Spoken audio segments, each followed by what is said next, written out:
Hi everyone, here's Chapter 8, Tucker's Life Savings. Chester Cricket was having a dream.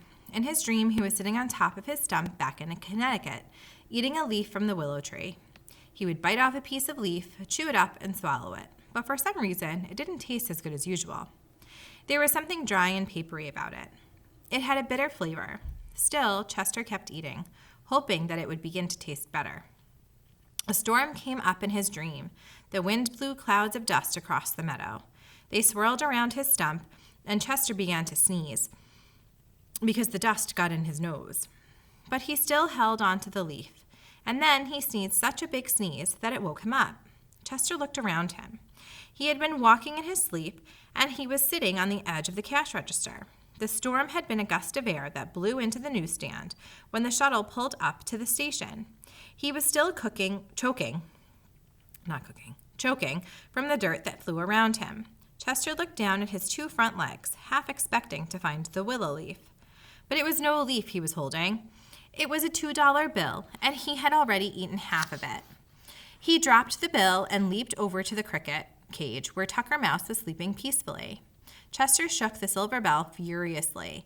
It rang like a fire alarm. Tucker jumped out from under his blanket of dollar bills and ran around the cage shouting, "Help! Fire! Murder! Police!" Then he realized where he was and sat down panting. "What is the matter with you, Chester?" he said. "I could have died from fright." "I just ate a half of a $2 bill," said Chester. Tucker stared at him with disbelief. "You did what?" he asked. "Yes," said Chester. "Look." He fetched the ruined $2 bill from the cash register. "I dreamed it was a leaf, and I ate it." "Oh," moaned Tucker Mouse. "Not a $1 bill, not even a $1 bill and a 50-cent piece. $2 you had to eat. And from the Bellinis, too, people who hardly make $2 in 2 days. What am I going to do?" asked Chester. "Pack your bags and go to California," said Tucker. Chester shook his head. "I can't," he said. "They've been so good to me. I can't run away." Tucker Mouse shrugged his shoulders. "Then stay and take the rap," he said. He crept out from the cage and examined the remains of the money. "There's still half of it left. Maybe we could put Scotch tape along the edge and pass it off as a $1 bill." "No one would believe it," said Chester. He sat down, still forlornly holding the bill. Oh dear, and things were going along so nicely. Tucker Mouse put his bedclothes back in the cash register drawer and came to sit beside Chester. "Buck up," he said. "We could still figure something out, maybe." They both concentrated for a minute. Then Tucker clapped his paws and squeaked, "I got it! Eat the rest of it, and they'll never know what happened." "They'd accuse each other of losing it," said Chester. "I don't want to make any bad feelings between them." "Oh, you're so honorable," said Tucker. "It's disgusting." "Besides, it tastes bad," added Chester. "Then how about this?" Tucker had a new idea. "We frame the janitor who cleans the station. I'll take the evidence over and plant it in his water closet. He whopped me with a mop last week. I would be glad to see him go to jail for a few days." No, said Chester. "We can't get somebody else in trouble." "Then a stranger," said Tucker. "We tip over the Kleenex, break the glass in the alarm clock, and throw all the small change on the floor. They'll think a thief came in the night. You could even put a bandage on and make out like a hero. I could see it all." "No," Chester interrupted him. "The damage we do would cost even more than the $2. Here's the illustration. Tucker had one more idea. He was going to volunteer to go over and swipe $2 from the lunch counter. But before he could suggest that, the top of the stand was suddenly lifted off. They had forgotten what time it was. Mama Bellini, who was on duty in the morning, stood towering, frowning down at them. Tucker let out a squeak of fear and jumped to the floor. "Catch the mouse!" shouted Mama. She picked up a Fortune magazine, very big and heavy, and heaved it after Tucker. It hit him on the left hind leg, just as he vanished into the drain pipe. Chester Cricket sat frozen to the spot. He was caught red-handed, holding the chewed-up $2 in his front legs. Muttering with rage, Mama Bellini picked him up by his antennae, tossed him into the cricket cage, and locked the gate behind him. When she had put the newsstand in order, she pulled out her knitting and began to work furiously. But she was so angry she kept dropping stitches, and that made her angrier still. Chester crouched in a far corner of the cage. Things had been going so well between Mama and him. But that was all ruined now. He half expected that she would pick him up, cage and all, and throw him onto the shuttle tracks. At 8:30, Mario and Papa arrived. Mario wanted to go to Coney Island for a swim today, but before he could even say, "Good morning," Mama Bellini stretched out her hand and pointed sternly at Chester. There he was, with the evidence beside him. A three-cornered conversation began. Mama denounced Chester as a money eater and said further that she suspected him of inviting mice and other unsavory characters into the newsstand. At night, Papa said he didn't think Chester had eaten the $2 on purpose, and what difference did it make if a mouse or two came in? Mama said he had to go. Papa said he could stay, but he'd have to be kept in the cage. And Mario knew that Chester, like all people who are used to freedom, would rather die than live his life behind bars. Finally, it was decided that since the cricket was Mario's pet, the boy would have to replace the money. And when he had, Chester could come out again. Until then, the cage. By working part-time delivering groceries, when he wasn't taking care of the newsstand, Mario thought he could earn enough money in a couple of weeks to get Chester out of jail.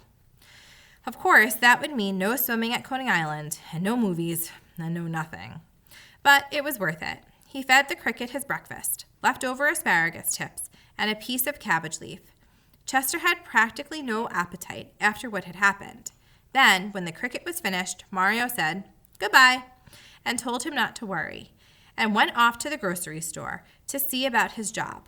That night, after Papa had shut up the newsstand, Chester was hanging through the gilded bars of his cage. Earlier in the evening, Mario had come back to feed him his supper, but then had to leave right away to get in a few more hours of work. Most of the day, Chester had spent inventing hopping games to try to keep himself entertained, but they didn't work really. He was bored and lonely. The funny thing was that although he had been sleepy and kept wishing it were night, now that it was, he couldn't fall asleep. Chester heard the soft padding of feet beneath him. Harry Cat sprang up and landed on the shelf. In a moment, Tucker Mouse followed him from the stool, groaning with pain. He was still limping in his left hind leg where the Fortune magazine had hit him. "How long's the sentence?" asked Harry. "Until Mario can put the money back," sighed Chester. "Couldn't you get out on bail for the time being?" asked Tucker. "No," said Chester. And anyway, nobody has any bail. I'm surprised they let me off that easily." Harry Cat folded his front paws over each other and rested his head on them. "Let me get this straight," he said. "Does Mario have to work for the money as punishment, or does he just have to get it somewhere?" "He just has to get it," said Chester. "Why should he be punished? I'm the one who ate the money." Harry looked at Tucker, a long look, as if he expected the mouse to say something. Tucker began to fidget. "Say, Chester, you want to escape?" he asked. "We can open the cage. You could come and live in the drain pipe." "No," Chester shook his head. "It wouldn't be fair to Mario. I'll just have to serve out the time." Harry looked at Tucker again and began tapping one of his paws. "Well," he said finally.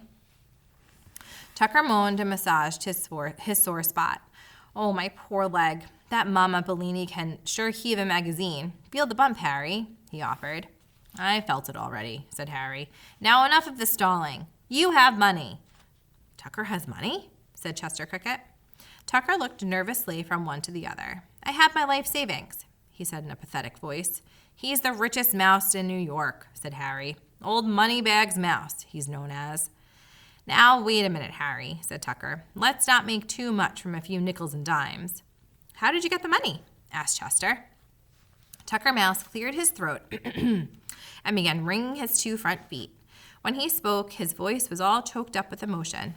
"Years ago," he said, "when yet a little mouse I was, tender in age and lacking in experience, I moved from the sweet scenes of my childhood, 10th Avenue, that is, into the Times Square subway station, and it was here that I learned the value of economicness, which means savings. Many and many an old mouse did I see, crawling away unwanted to a poor mouse's grave, because he had not saved. And I resolved that such a fate would never come to me. All of which means that you've got a pile of loot back there in the money drain," said Harry. "Just a minute, please, if you wouldn't mind," said Tucker. "I'll tell it in my own way." His voice became high and pitiful again. "So for all the long years of my youth, when I could have been gambling, which means playing, with the other mousies, I saved. I saved paper, I saved food, I saved clothing. Save time and get to the point," said Harry. Tucker gave Harry a sour smile. "And I also saved money," he went on. "In the course of many years of scrounging, it was only natural I should find a certain amount of loose change. Often, oh, often, my friends," Tucker put his hand over his heart, "I would sit in the opening of my drain pipe, watching the human beings and waiting. And whenever one of them dropped a coin, however small, pennies I love, I would dash out at great peril to life and limb and bring it back to my house.